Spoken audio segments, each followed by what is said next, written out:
Mali, Anéfis reprise par l'armée malienne et les Russes d'Africa Corps. Les terreaux du FLA annoncent avoir quitté la ville. Voilà le titre de la honte. Sauf qu'ils n'ont jamais quitté la ville, chers médias français de propagande. La réalité, c'est qu'ils ont été éliminés les uns après les autres sous la puissance des opérations militaires, il faut le dire.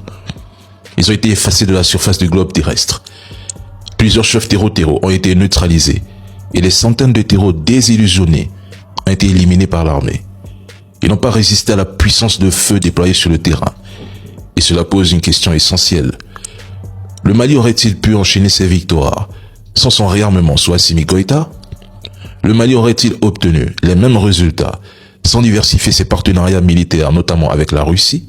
Et surtout, ce succès aurait-il été possible si le Mali était resté dans la même stratégie que durant des années où la France, malgré sa présence, n'est pas parvenue à rétablir durablement la sécurité au Sahel? Moi je dis bravo aux forces armées maliennes.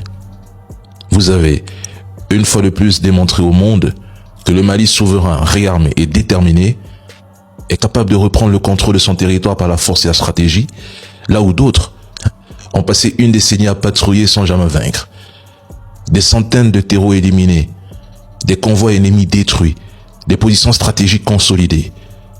Voilà ce que donne une véritable volonté politique alliée à des partenaires qui respectent la souveraineté malienne. Ah oui,